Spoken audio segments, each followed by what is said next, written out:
ఓం శ్రీ గురుభ్యో నమః. అందరికీ నమస్కారం. See, in this video, let us continue our topic idol worship further. See, idol means it's a kind of a form and shape, isn't it? So, whatever we describe as having a form is united with formless, and the formless is invariably united with the form. See, we are standing in a forum. So, the concept of an idol accepts the fact that we are standing in a forum. So, not only that, whatever the experiences we have,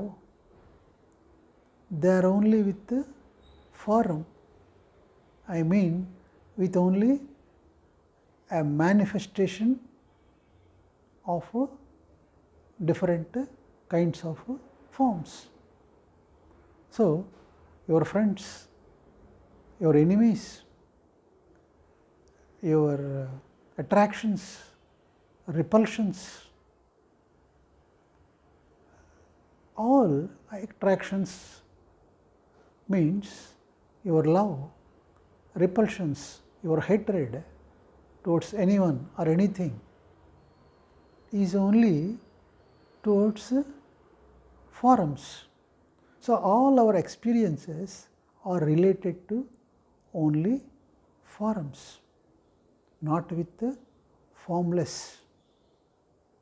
and we do not have any experience with the formless or a thing or person which is not manifested in a shape and form. So, our relationships or experiences are only with the forms. So, when you want to start the journey towards the infinite and formless, how can we start? We have to start only from where we are. So, we are standing in a shape and form. So, we have to start our journey into the formless and infinite through form only. You see, when you see a divine incarnation, you are seeing a divine incarnation, you are feeling that divinity has manifested in this form. What does it mean? It means the divine incarnation is a platform to see the formless, to dive into the infinite divinity.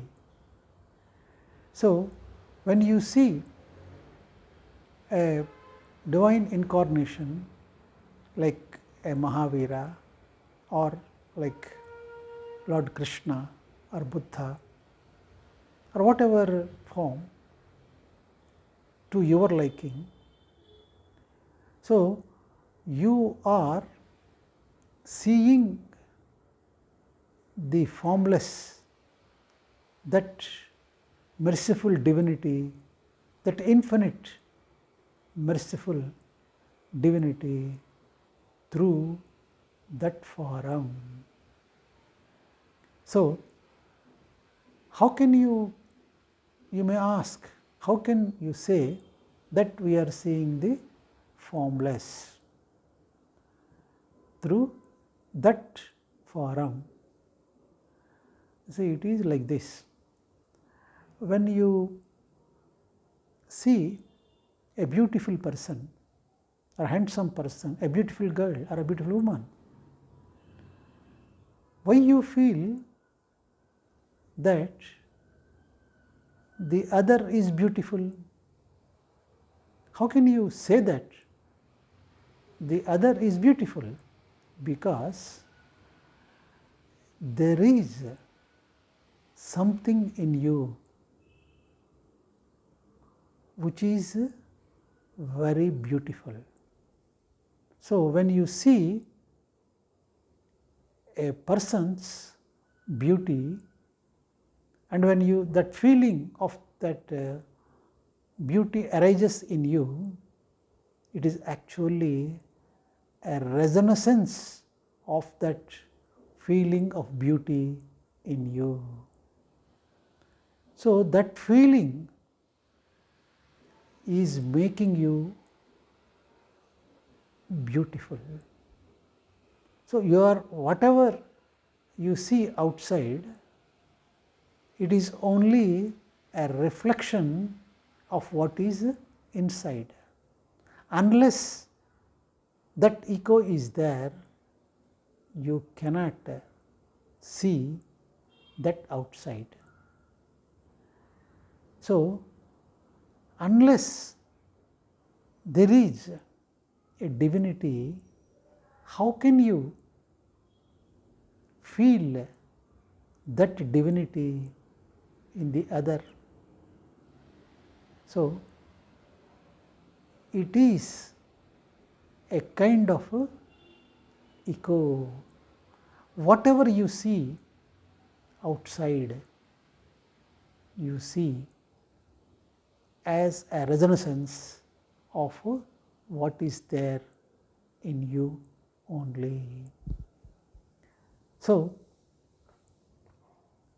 when a person see Lord Krishna, I mean the statue of Lord Krishna or idol of Buddha or some other deity, what he is seeing is, he is seeing the infinite divinity, that merciful divinity through that form of a statue, through that form of a idol. And it may be that idols may be different according to the subjective likings of the people. So, that is the beauty of the form of religious idols and statues. When one sees the idol of a deity, say for instance Lord Krishna,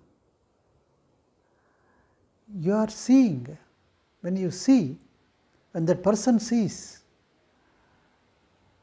Lord Krishna, when the person looks into the eyes of Krishna, he is transported to the infinite divinity of that form.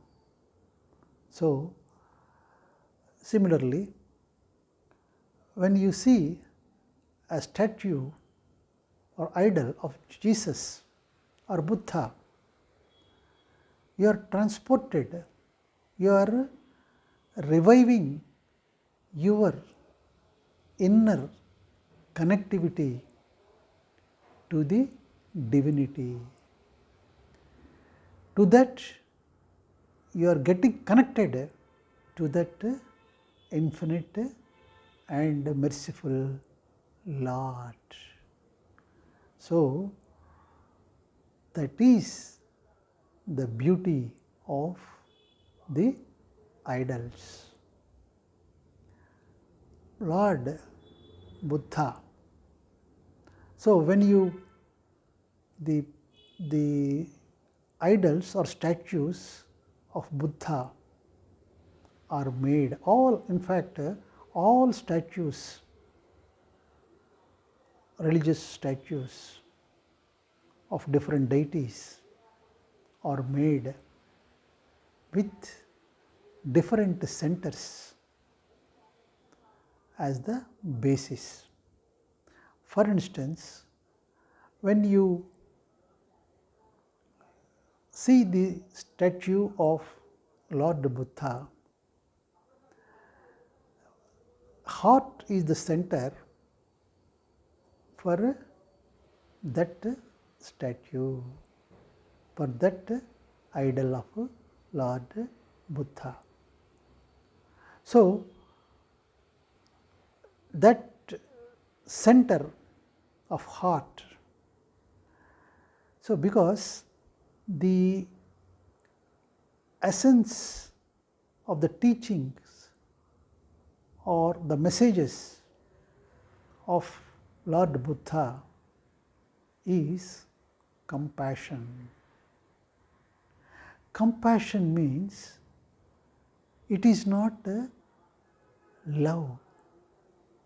Compassion means it is something more than the love. Because in love, at some point or other, you expect something in return. But whereas the compassion is totally on a different dimension. You see, there is no desire to give, but here, when the man is full of compassion, he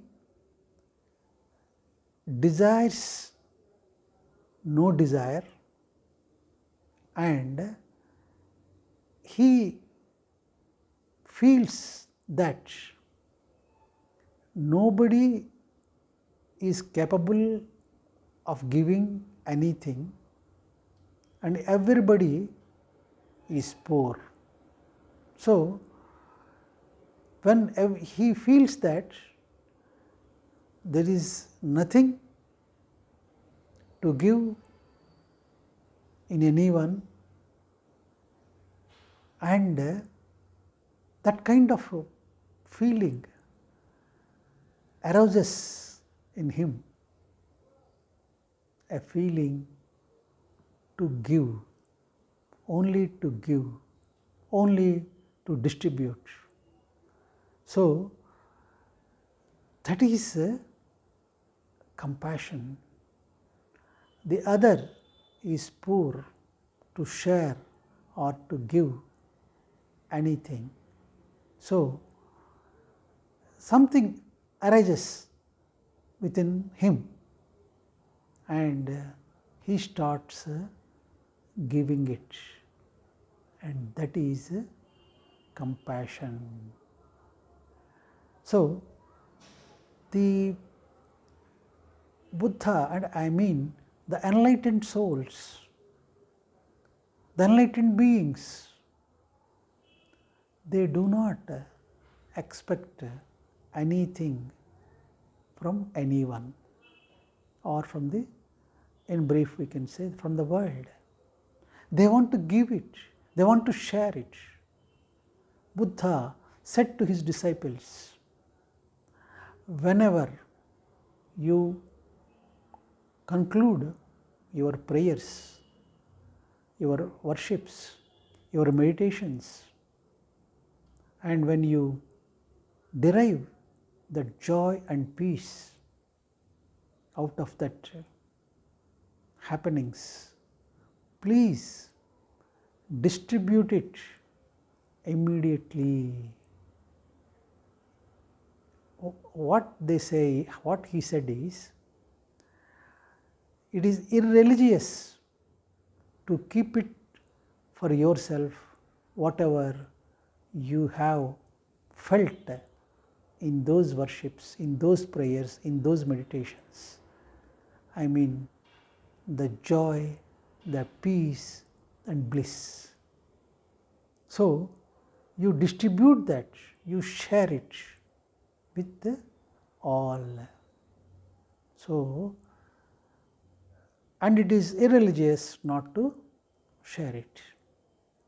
So, that is the compassion of Buddha towards the humanity. Now, how to worship Buddha, the Lord Buddha? What is the meaning of worship? Worship means you are diving yourself into the center of that idol. I mean, the infinite, the doors to the infinite which are there in that idol or statue. You are getting connected with those doors of opening to the infinite through that idol, through the worship of that idol. So, it is like this. A sculptor or a painter, he gives a shape and form to that idol, but you have to transform that stone, because that statue, that idol, whatever it is made up of a stone. So, the sculptor gives a shape and form, but unless you transform it into your deity by pouring life into it, by invoking life into it. So, unless you pour life into it, you cannot worship it. So, you have to invoke the life into that idol. A devotee has to invoke the life. So, how the devotee invoke the life into it? It is by seeing the infinite divinity. When his heart, the heart of the devotee is filled with ardent devotion of that deity, then the doors of his heart opens, the doors of that hidden in that statue, they get opened, and through that he will be able to establish a relationship, and he will be able to get connectivity with that divinity through that idol, through that, I mean through the worship of that idol. You see, unless that connectivity, that relationship is established through that idol with that infinite divinity, there is no question of the real meaning of worship. Worshipping the idol means you are getting connected to that infinite divinity through that center of that worship. See, we see people worshipping for many years in their life, but they will be like that only without any connectivity to the divinity, because every idol has got its a center. So you have to connect yourself, every devotee has to connect himself to that infinite divinity through that idol. I mean through the worship of that idol. That is the meaning of the worship. So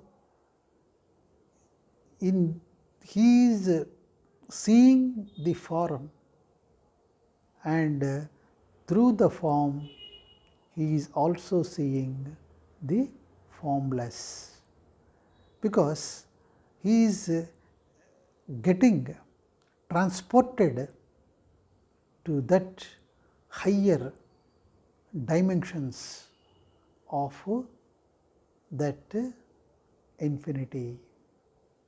So the form is a basis, is a window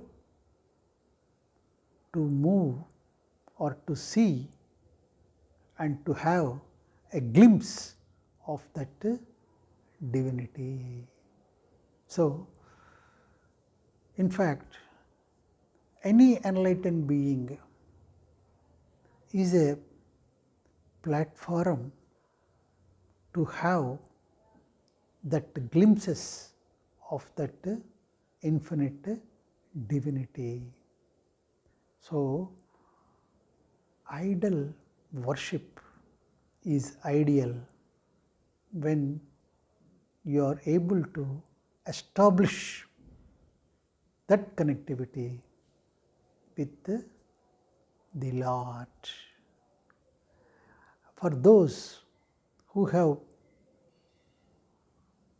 seen the idols out of sheer devotion and dedication to the Lord, they are not the idols, they are not the statues for them anymore. They are the realities of manifestations of the divinity of their likings, I mean deities. So the idol becomes formless when the devotee pours life into it through his incessant and ardent devotion. So there are so many devotees in all the religions who have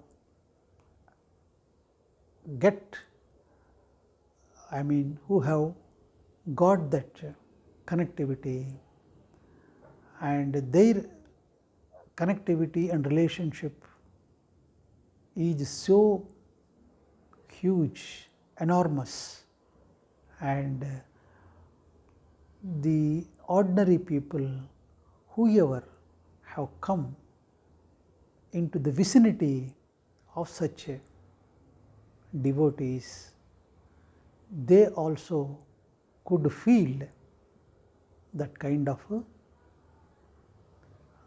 divine feelings in their presence. So, the real devotee, the real worship of the devotee will be like this: I breathe for you, I see only you, I hear only you, I live only for you. That is the real heart of the devotee in the worship of the idols. Thank you.